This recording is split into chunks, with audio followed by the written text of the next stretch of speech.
इसको मैं average costing कहूंगा। मैंने जितने भी यूनिट बनाए थे उन टोटल कॉस्ट को उन यूनिट्स पे डिवाइड कर दूंगा और पर यूनिट कॉस्ट निकाल लूंगा, दैट इज एवरेज कॉस्ट। तो हमने एवरेज कॉस्ट निकाली डिपार्टमेंट 1 में,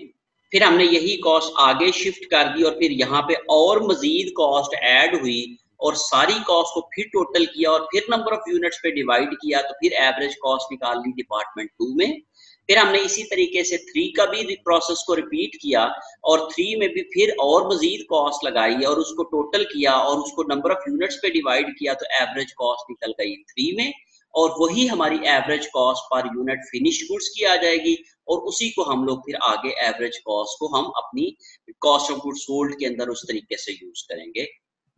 यहाँ पे चूंकि होमोजीनियस प्रोडक्ट होती है,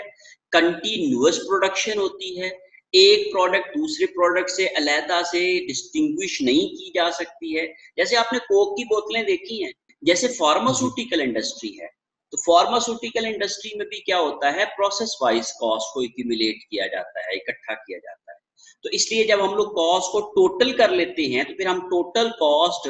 एक महीने में हमने कितनी कॉस्ट लगाई, एक महीने में हमने कितने प्रोडक्ट बनाए, कितने यूनिट्स बनाए, उस पर डिवाइड कर दिया, तो हमने कहा जी पर यूनिट हमारी कॉस्ट ये आ रही है, एवरेज कॉस्ट ये आ रही है, डेली की एवरेज कॉस्ट ये आ रही है या वीकली एवरेज कॉस्ट ये आ रही है। तो आप समझ लें कि यहाँ पे कॉस्ट पीरियड वाइज हम एवरेज करते हैं, जबकि हम यहाँ पे भी कॉस्ट को एवरेज ही कर रहे होते हैं, लेकिन ये कॉस्ट हम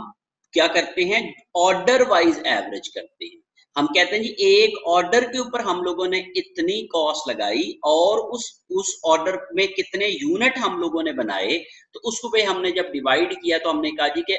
ऑन एवरेज पर ऑर्डर हमें पर यूनिट ये कॉस्ट बनती है। तो एवरेज तो हम यहाँ पे भी कर रहे होते हैं, लेकिन एवरेज हम यहाँ पे भी कर रहे होते हैं, लेकिन इसमें एवरेज इसलिए हम लोग इसको एवरेज कॉस्टिंग कहते हैं कि ये एक होमोजीनियस प्रोडक्ट्स होती हैं और कंटिन्यूस प्रोडक्शन में आती हैं। तो कंटिन्यूस प्रोडक्शन होने की वजह से और होमोजीनियस प्रोडक्ट्स होने की वजह से हम इसकी कॉस्ट को अलग-अलग से प्रोडक्ट वाइज नहीं कर सकते हैं, लिहाजा हम लोग क्या करते हैं, इसको आप समझ लें कि प्रोसेस वाइज एक्यूमुलेट कर देते हैं और प्रोसेस वाइज ही हम लोग इसको सम अप कर लेते हैं और प्रोसेस वाइज हम उसकी एवरेज निकालते जाते हैं। और हम ये कहते हैं कि इस महीने में जो हमने प्रोडक्शन की है या इस पीरियड में जो हमने प्रोडक्शन की है उसकी पर यूनिट कॉस्ट एवरेज ये बनती है। इस लिहाज से हम लोग उसको एवरेज कॉस्ट भी एवरेज कॉस्टिंग भी कहते हैं।